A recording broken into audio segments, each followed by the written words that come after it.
In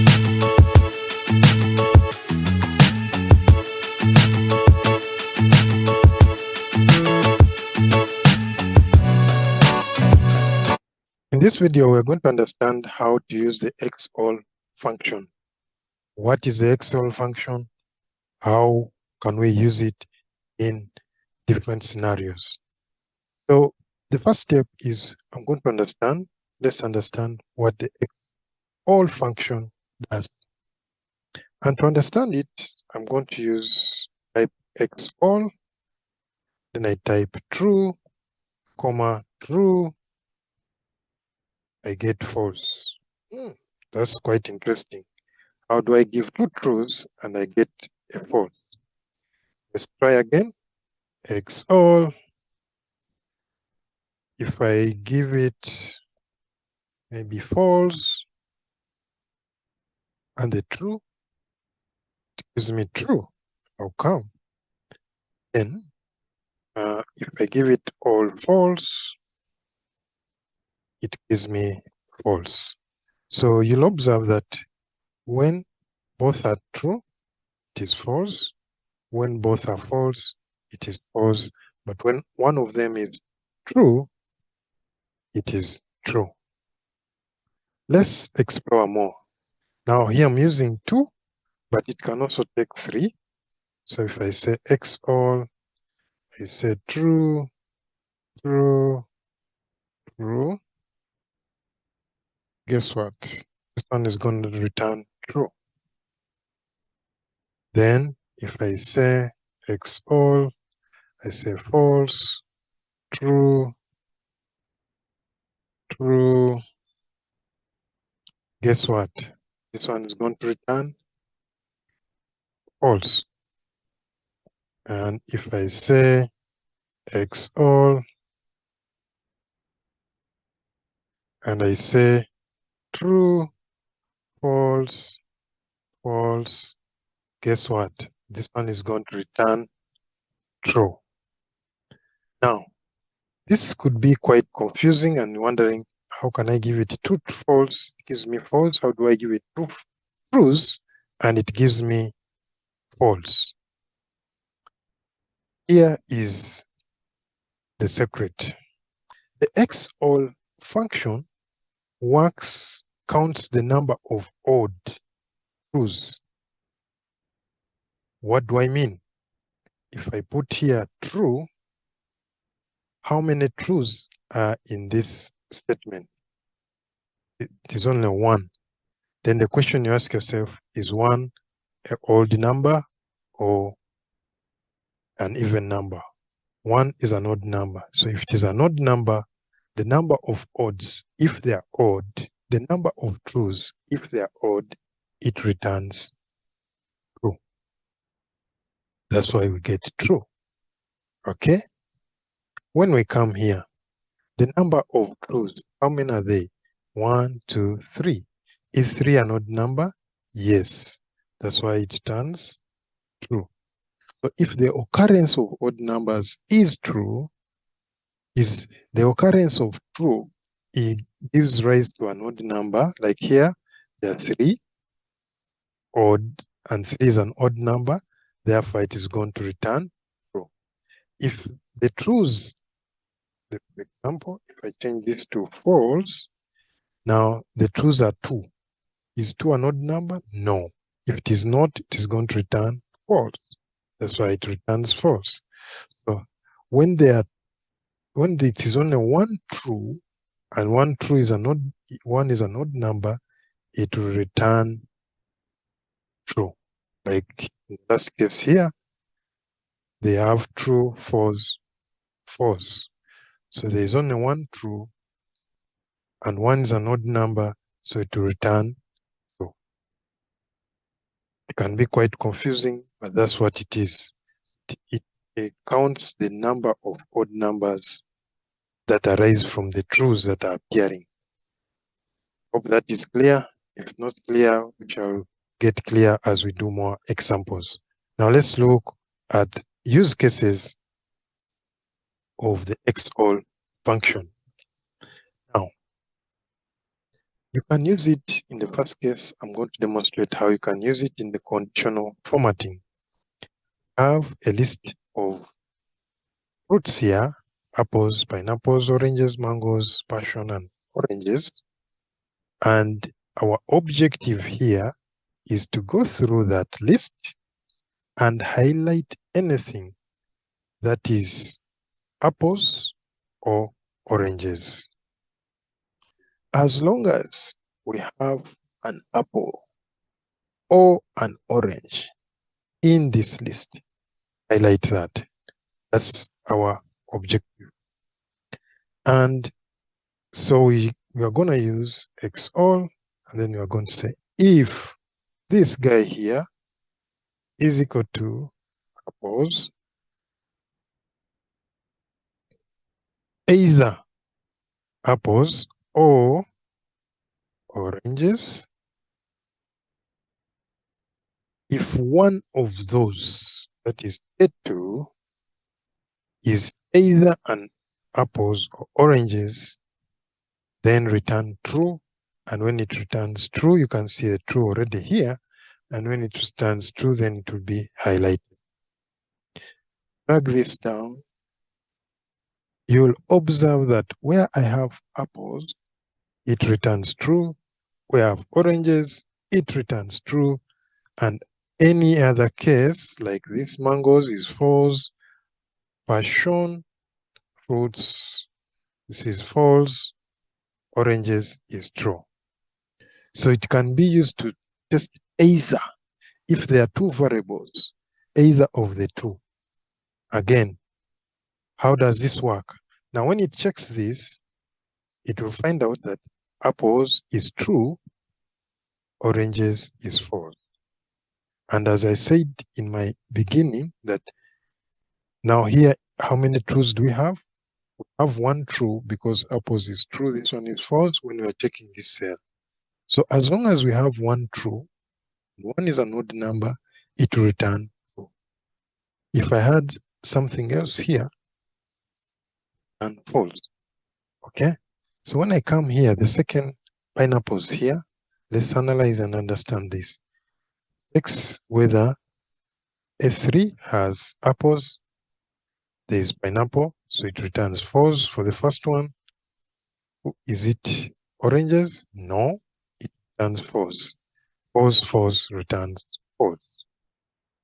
So as long as there's one true, it will return true. In this case, you find that this is true, true, true, true. So that's why we say it tests the occurrence of truths in odd numbers. Now, having done this, you know conditional formatting, the rest is easy. All you do, copy a formula, highlight this, go to formatting, conditional formatting, and we are going to use a custom formula, which is down here. Then we paste our formula right down there, and then we choose how we want to be highlighted. So in this case, you are going to see that apples and oranges are highlighted. So we can use it to test either conditions, but not both. Okay, that is our example one. And in that one works when there are two items that you're testing, whether it is apples or oranges. Great. Case two, we can use this in data validation. We can block our cells here, and we don't want people to enter certain values in these cells. So in other words, we need to validate whatever data is entered in these cells. So I'm going to give an example here. I want only values which are less than 20 and or greater than 50. Anything else I don't want to be allowed in these cells. How do I do my data validation? Using the XOR, because my objective in this video is to demonstrate use of So if I do this, then I'll come here and say XOR. What am I testing? A value in these cells needs to be less than 20, comma, or greater than 50. So in my case, I have a 10 here. Is 10 less than 20? That is true. Is it greater than 50? That is false. As long as we have one true, it's gonna return a true. So when you are testing two cases and your objective is to find either exactly one, then the XOR function will work for you. So after you've done this, the rest is easy. If you know data validation, all I have to do, highlight the cells here where I want my validation to be applied. Then go to data, run down data validation. I add a rule right there. I'm going to use again a custom formula. Pick my custom formula. I paste my formula right there. Say done. Okay.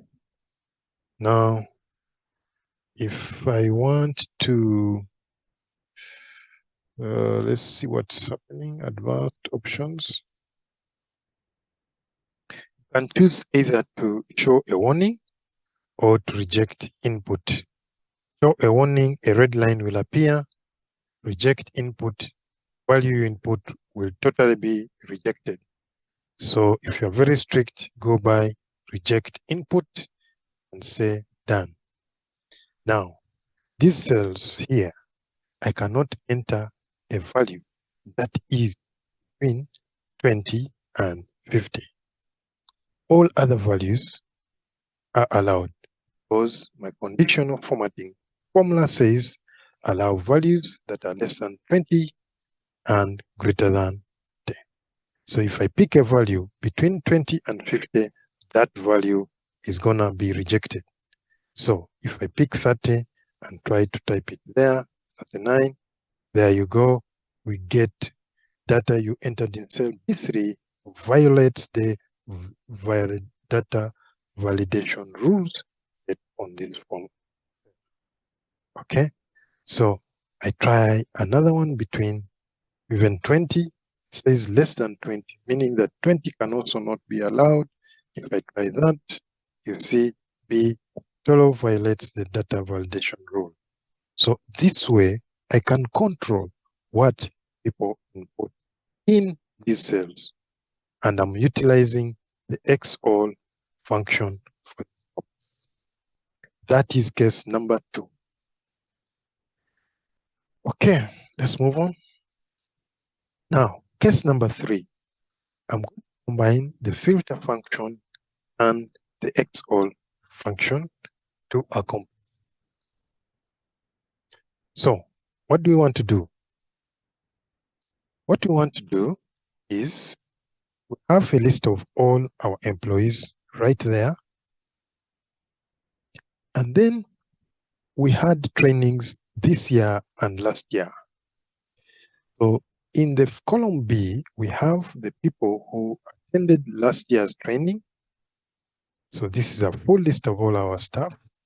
And these ones attended last year's training, and these ones attended this year's training.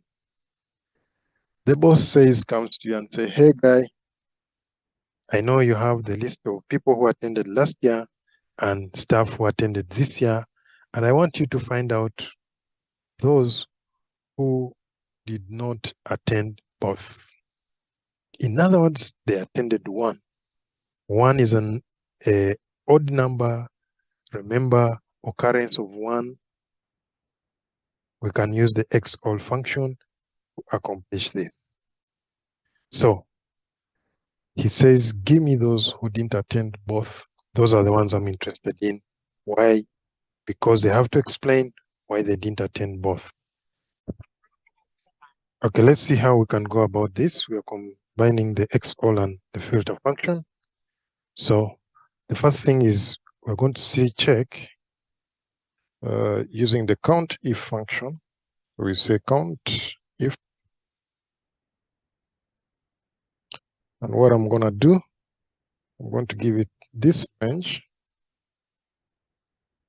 comma, then my criteria will be the full list of all our stuff. Okay, let's understand what this one does. So it comes, is John here? Yes. Count him is 1. Comes to the second, is Peter here? Yes. Count him, 1. Is Mary on this list? No. Count him, 0. Is James on this list? Yes. Count him, 1. Is Tom on this list? Tom is not here, so we return a 0. Jane appears once here, and Paul once. What this one does. So I'll do the same when I check against this list. When I say count if, I give it this list, check it against this one here, and I log these ones. I think it doesn't matter. Close. Says count if.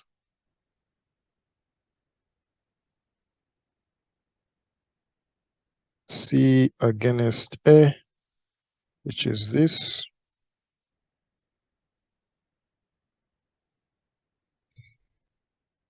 It's complaining about this bracket, remove it. There you go. So again, John on this one, yes. John here, yes. Put 1. Is Peter here? No. Put 0. Is Mary here? Yes. Put 1. Okay, like that. So after this, if we use our XOR against the result we have got, this, comma, this, and press enter. So when it's in both lists, this is 1, 1, meaning that is in both lists, turns false.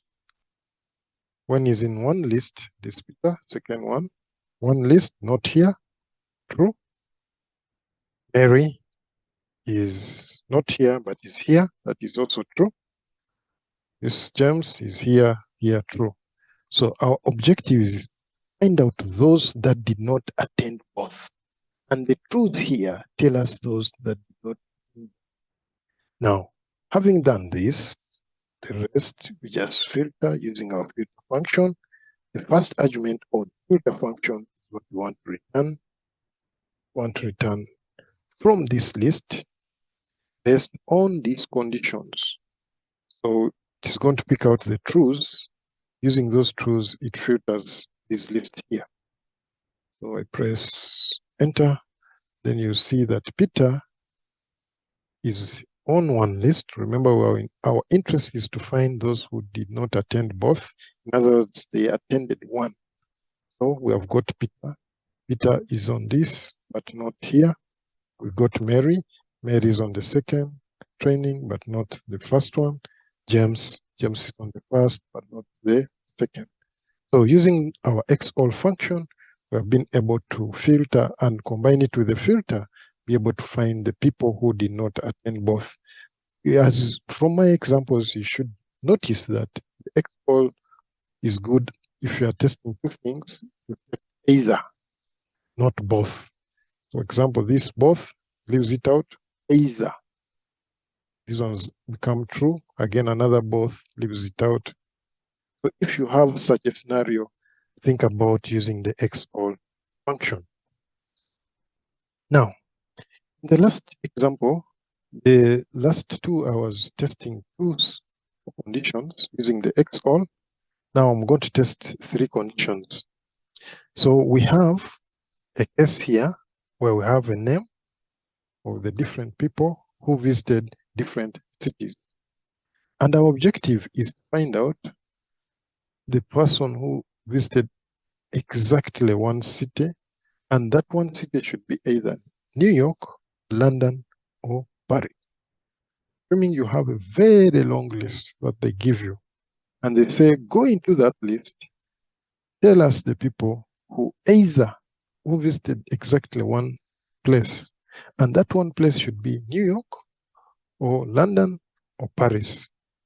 XOR function can come in. These are three of them. It's an odd number, so we want at least one. So what do? We use our XOR and say this city here should be, what are we testing? Should be New York,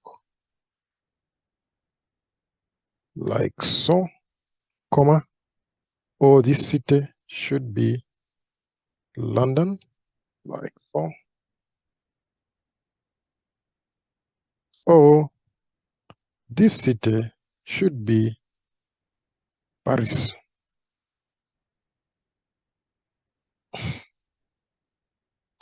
Exactly one. So when I do that, autofill comes into play. Now let's analyze. When you look at the first one, we have New York. So New York is among our list that we are trying to find out. New York, London, and Paris. So that one returns true. Joburg is not in our list of New York, London, and Paris. Returns false. London, that's true. It is in the list of New York, London, and Paris. Planet true. Delhi false because, again, it's not in this list. Paris is in this list. So at exactly one. At least we have visited one of these. So when we find these trues and falses, again, and they give us the names, filter function comes into play. What are we filtering? Is these names based on what condition? This condition. There you go. So the names from our long list is John, because John visited New York and is one of the cities that we're interested in. Mary visited London. Yes, true. It is in our list. Then Jane visited Paris. Again, true. These are the names that visited either New York, London, or Paris. Exactly one of those cities, not two, but only one. So this is how we can use the XOR function. I hope this video has helped you explain what the XOR function is, how you can use it in these 4 different scenarios. Thank you for watching. Subscribe if you have not. Like the video. Give me your comments. And see you in the next video. Have a great day.